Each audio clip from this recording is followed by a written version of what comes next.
अस्सलाम वालेकुम रहमतुल्लाहि व बरकातहू। आज पार्ट 21 यूसुफ। यूजारसिफ तक मेरा पैगाम पहुंचाओ।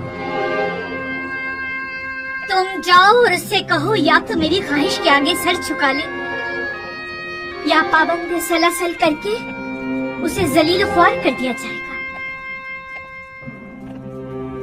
उसे कह देना अब जबकि शराफत के सारे पर्दे चाक हो ही गए हैं तो ये जंग आखिर तक जारी रहेगी।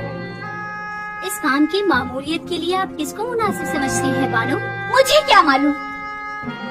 जिसमें भी यूजारसिफ से बात करने की हिम्मत हो उन्हें उसके पास भेजो।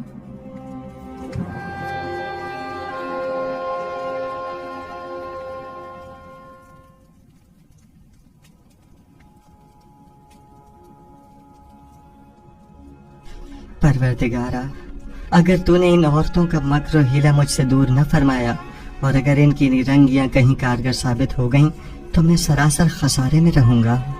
ये सरासर नाइंसाफी है। जुलेखा ने तुम्हें खरीदा और सालत तुम्हारी मोहब्बत को अपने दिल में जगा दी।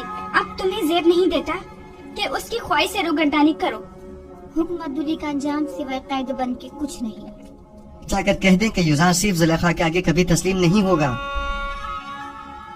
जुलेखा से मुवाफकत करना गोया खुदा से मुखालफत करना है।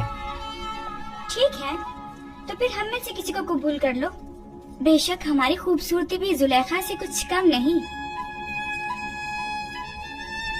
आप लोग किस कदर पस्त हैं। जब मैंने बानो जुलेखा जैसे की गुनाह में अताअत नहीं की जो मुझ पर हक मालकियत रखती हैं, तो क्या मैं आप जैसों की अताअत करूंगा? आपका मेहरबान और दिलनशी चेहरा आपकी नरम दिली की अक्कासी करता है।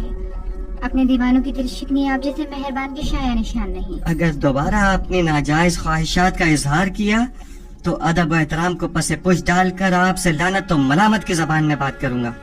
तो गोया जनाब यूजारसिफ ने खुद को हर सजा के लिए तैयार कर लिया है।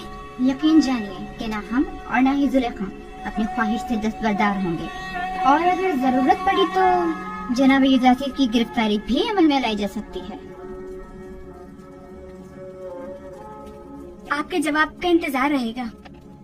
दामाने नबूवत का परवरदार शहवत परस्तों की मक्काराना चालों और नीरंगबाजियों पर कभी फरीका नहीं हुआ करता। खालिक सरमत के आशियाने का बुलंद परवाज परिंदा हुमा कभी चील कव्वों के दाम में नहीं आया करता।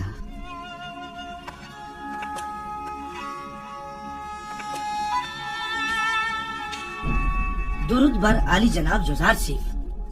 कितनी बार कहा मेरे लिए मत झुका करो। मुझे आदत हो चुकी है आली जनाब। बचपन से मुझे यही सिखाया गया है कि अजीम लोगों के सामने अदब से झुका करो। वो अजीम हस्ती के जिसके सामने सबको झुकना चाहिए, मैं नहीं। वो बिलाशुबा लायक ताजीम है। कहो क्या बात है? कुछ भी नहीं। क्या कहने आया था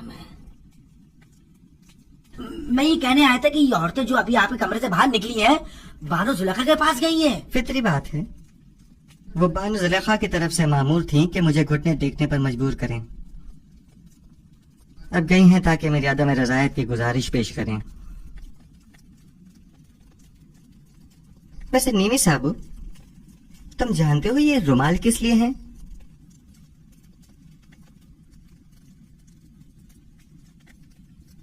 जनाब, इन्हें पैरों में क्यों डाला हुआ है? ये तो मोहब्बत की निशानी है। जब कोई किसी से इज़हार मोहब्बत करना चाहता है वो उसे ये रुमाल पेश करता है या फिर किसी के हाथ भिजवा देता है, लेकिन आपने तो इन्हें पैरों में डाला हुआ है। ऐ काश किसी ने हम पर भी नजर करम की होती और एक आध रुमाल हमें भी भिजवा दिया होता। हाँ, समझ गया। यानी अब मुझे चले जाना चाहिए और बातें भी बनानी नहीं चाहिए। बहुत खूब आली जनाब, मोहब्बतों का यूं जवाब देना कुछ मुनासिब नहीं।